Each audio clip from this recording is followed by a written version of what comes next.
Although tithing was a requirement in ancient Israel, Jehovah did not require others to monitor or keep track of each person's tithe. Tithing was entirely between the individual Israelite and Jehovah. The governing body believes this same principle can be applied when it comes to reporting our time spent in the ministry. Our ministry involves much more than counting time. For this reason, we are pleased to announce that beginning November the 1st, 2023, congregation publishers will no longer be asked to report the amount of time they spend in the ministry, nor will publishers be asked to report their placements, the videos they show, or their return visits. Instead, the field service report will simply have a box that will allow each publisher to indicate that he or she shared in any form of the ministry. This fundamental change was immediately published on jw.org as breaking news. For decades, current and former Jehovah's Witnesses have asked why they were required to hand in field service reports. The question was asked so often it was a recurring theme in the service meeting.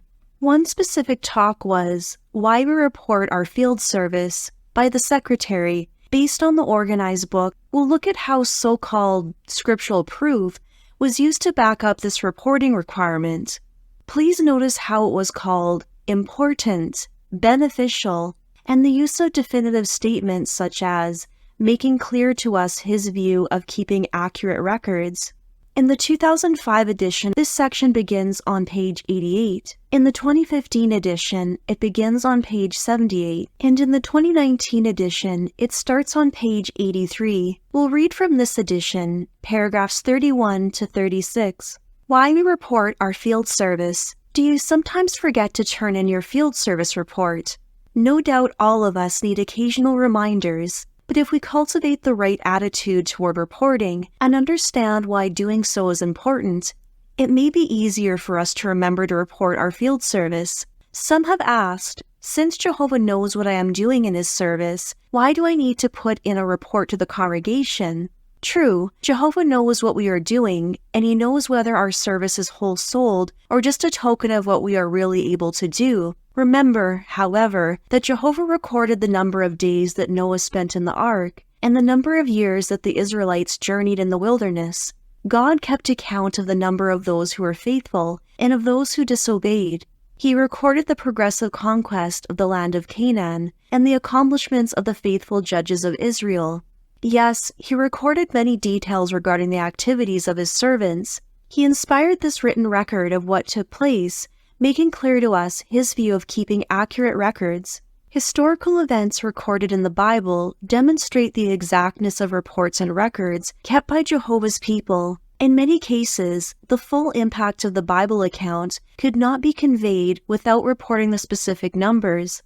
Consider the following examples. Genesis 46 verse 27, Exodus 12 verse 37, Judges 7 verse 7, 2 Kings 19 verse 35, 2 Chronicles 14 verses 9 to 13, John 6 verse 10, 21 verse 11, Acts 2 verse 41, and 19 verse 19. Although our reports obviously do not include all that we do in our worship of Jehovah, they serve a practical purpose within Jehovah's organization. In the first century, when the apostles returned from a preaching campaign, they reported to Jesus all the things they had done and taught. At times, reports may indicate that certain aspects of our ministry need particular attention. The figures may show that while there has been progress in some activities, other areas, such as publisher increase or growth, have slowed down. It could be that encouragement is needed or that problems have to be resolved. Responsible overseers will take note of reports and endeavor to rectify any condition that may be hindering the progress of individuals or of the congregation as a whole. Reports are also beneficial to the organization in determining just where there is a greater need for workers in the field. What areas are more productive? Where is little progress being made? What publications are needed to help people learn the truth? Reports enable the organization to project literature needs for the preaching work in different parts of the world and then to keep ahead of those needs. For most of us, reports mean encouragement.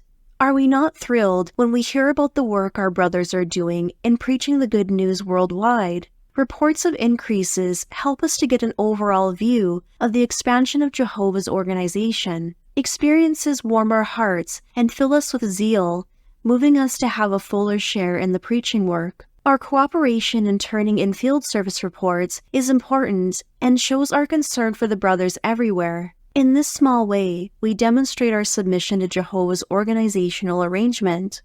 If God's view on keeping accurate records was clear then, why was it changed now? Can you see how the governing body can use any scripture to back up their current beliefs, and then use other verses to discard them? In the getting rid of field service reporting, they use the tenuous example of tithing as their basis. What teaching that is clear or important now will be changed later? Listen to what governing body member Jeffrey Winder admitted, also at the same 2023 annual meeting. We are not embarrassed about adjustments that are made, nor is an apology needed for not getting it exactly right previously. We understand this is how Jehovah operates. He reveals matters gradually when it is needed. And also, the governing body is neither inspired nor infallible, and so it can err in doctrinal matters or in organizational direction. The brothers do the best they can with what they have and what they understand at the time, but are happy if Jehovah sees fit to clarify matters, and then that can be shared with the brotherhood. And when that happens, we understand it's because it's Jehovah's time for that to happen, and we eagerly accept that. Did you know that Jehovah's Witnesses once viewed organ transplants as cannibalism? Or when blood fractions were prohibited and lumped together with having a full blood transfusion? Or how about when a scriptural divorce was not permitted if a spouse cheated with someone of the same sex, or even an animal? How many lives were ruined or ended? But no, the governing body doesn't believe any of its members are owed an apology. When did the concept of reporting field ministry time begin in the organization? Prior to 1920, only colporteurs, as pioneers were then called, were asked to submit reports. But beginning in 1920, everyone in the congregation who participated in the witness work was asked to turn in a weekly report. By 1943, there were hour, placement, and return visit requirements that came straight from God. Yes, that's what they claim. Let's read a portion of the July 1st, 1943 Watchtower. For context, the Lord referred to in these paragraphs is Jehovah, not Jesus. Every organization requires specific instructions for all those who serve in it. In the past, the Lord issued His organization instructions to His servants through His central agency or channel. Each one joyfully accepted his part therein and faithfully carried it out. Now, the apostle says, Jehovah speaks to us through His Son. The Son has returned as King. He has come to His temple. He has appointed His faithful and wise servant, who is His visible mouthpiece, and says to those who are privileged to represent Him upon the earth, this gospel of the kingdom shall be preached in all the world for a witness unto all nations. The Lord breaks down our organization instructions further and makes them more practicable by further instructing us through His faithful and wise servant. He says, let us assign the fields, the world, to special pioneers, regular pioneers, and companies of Jehovah's Witnesses in an orderly way, sufficient for everyone to thoroughly witness therein, and let us place upon each one the responsibility of caring for the New World interests in these respective assignments.